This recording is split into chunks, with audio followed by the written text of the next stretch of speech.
There is a new sex trend that is taking the internet by storm. Have you heard of it? Gooning. Gooning is a self-pleasure activity. Well, for some it's more of a headspace. For others it's more of a lifestyle, and for some, all of the above. It's centered around extreme edging that results in an intense, trance-like euphoric state known as goon state. And when I say extreme, I mean extreme, like this intense pleasure without the O can go on for hours, even days. Zipper Magazine. Hi, I'm Sunny Megatron, sexologist, certified sexuality and kink educator, and editor-in-chief of the kink-focused Zipper Magazine. Sometimes referred to as gooning and baiting, some people say that gooning feels almost spiritual, like an otherworldly state of near orgasmic intoxication where you get completely lost in your desires and your fantasies and your sensation. And the only thing that matters is the direct connection between all of the concentration and focus that your brain can muster to everything else just doesn't exist. I know exactly what you're thinking, right? You're like, well, isn't that edging, right? Getting yourself to the verge of an O over and over and then backing off. And okay, what's the big deal? Now I get where you're coming from, but think of it this way. If edging is power walking, then gooning is running a 26.2 mile marathon with your pants off. What separates gooning from edging is the approach, the mindset, and for some, the identity and the lifestyle that goes along with it. Typically, edging is more about self-control, delaying the O, so that results in more intense arousal, desire, and ultimately climax. And for those that are kinky, edging can be a way to play with control in a power exchange dynamic. Gooning, on the other hand, is more about letting go of control, of distractions, of the stresses of everyday life, and instead immersing yourself in this primal lizard brain-esque experience wholly and completely. Mentally, you go blank. You lose the ability to communicate in any kind of discernible language. I mean, I guess there's a reason they say it's like a religious experience. You're speaking in tongues, but the good kind of tongues, You babble. You drool. You make absolutely ridiculous faces. Everything you are and your entire reality is made up of and controlled by that. Now, hold up. Before I dive further into this extreme form of self-pleasure, I've got to jump in with some important context here.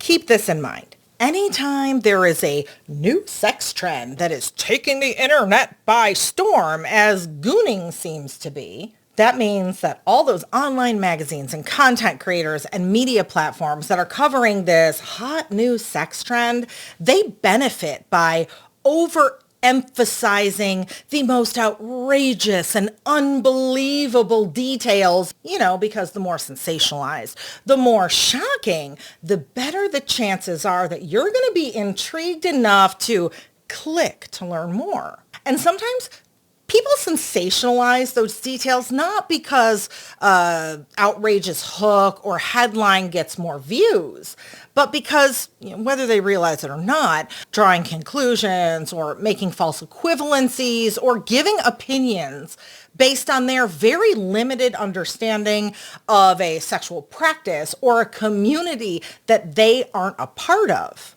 it supports their own beliefs and their own assumptions. Somewhere around here, you're going to see links to related videos. And I would bet that some of those videos likely have a pretty sex-negative flavor to them.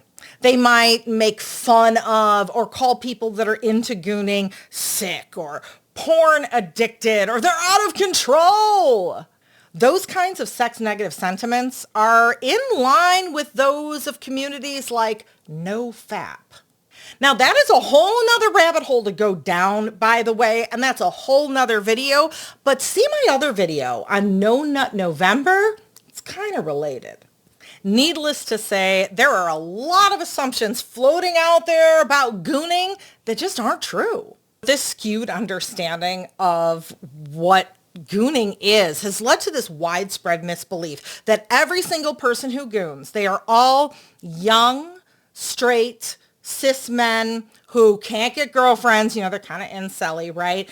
And they are hopelessly addicted to porn and masturbation to the point where they've quit their jobs. They are disconnected from any outside contact, any hobbies, their responsibilities. They now live in their parents' basement, which they have turned into what's known as a goon cave. That's an unkempt, smelly room filled with dirty Kleenexes, repurposed sticky, dirty socks, a 55-gallon drum of lube in the corner, probably leaking all over your mom's carpet, right? There are screens all around playing adult videos over and over on a loop like it is an X-rated version of the NASA control room. No. I mean, if that's your fantasy, cool to role play it. Get on with your bad self, but that's not really what's happening. First, gooning is enjoyed by all sorts of people. Doesn't matter if you're gay, straight, trans, cis, you're single, you're a couple, a throuple, whatever, you name it, all sorts of people do it. Of course, on the internet, straight men get the spotlight for lots of reasons. That's a whole nother video, but they certainly aren't the only ones out there in the Gooniverse. And for many, this is a quite social community. Yes, I said community.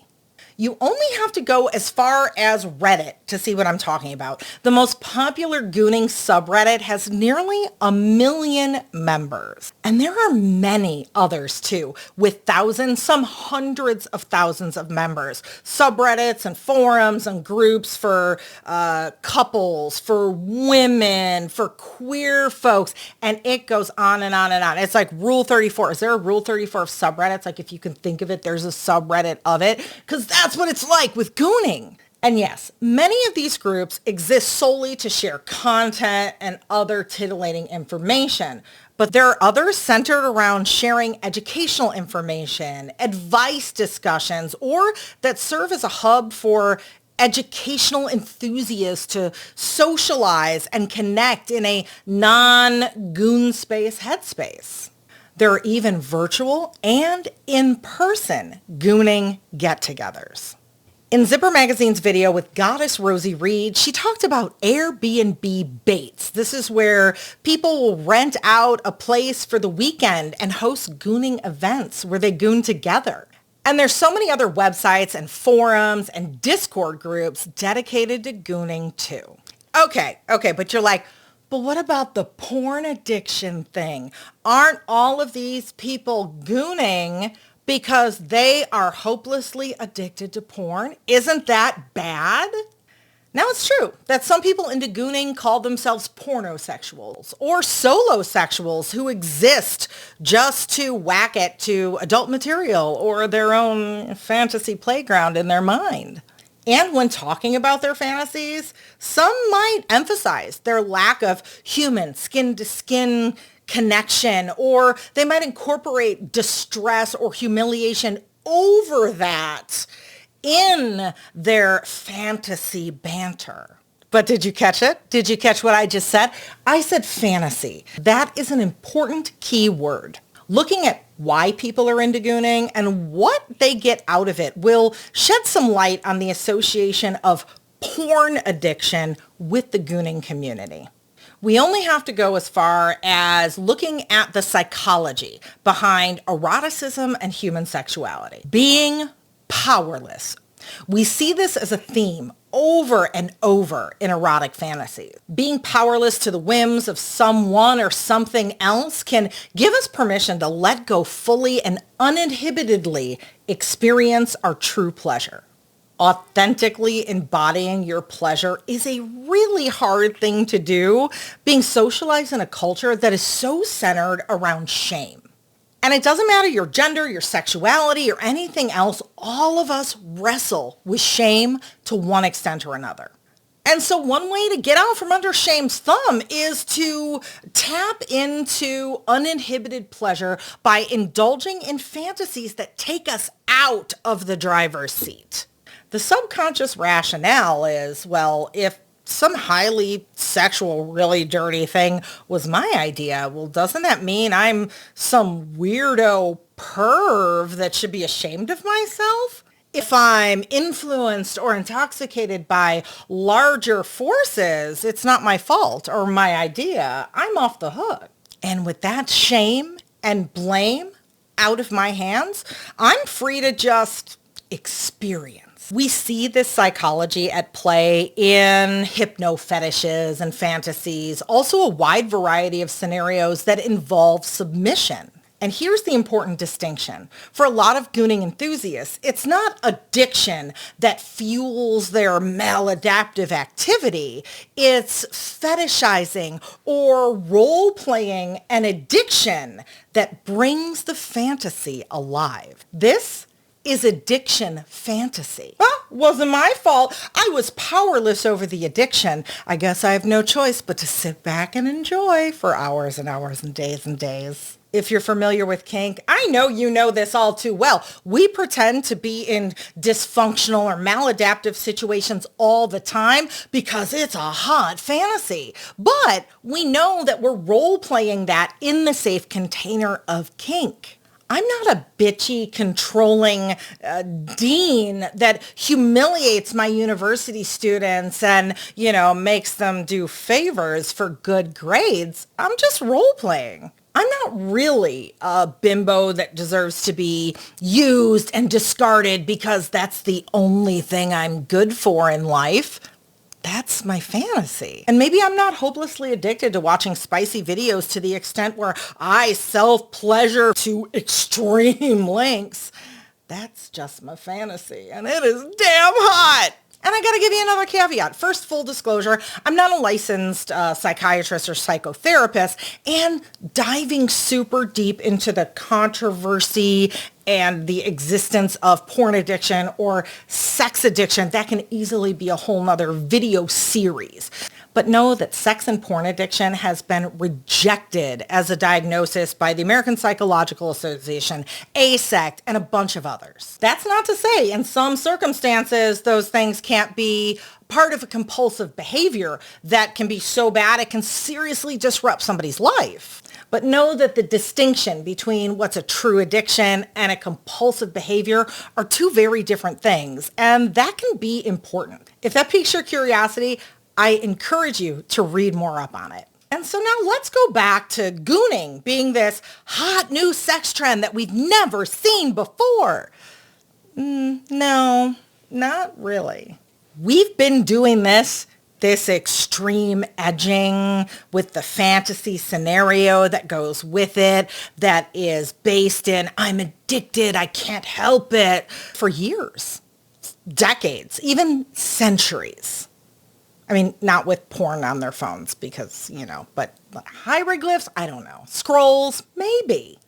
But it's only now, in recent years, that this behavior has a label, an identity that has grown behind it, and communities that have blossomed. Maybe it was isolation during the pandemic that really supercharged it. Or perhaps it was just the natural evolution of our culture that helped make gooning a thing like it is now. Whatever the reason, it's clear. Gooning has become immensely popular.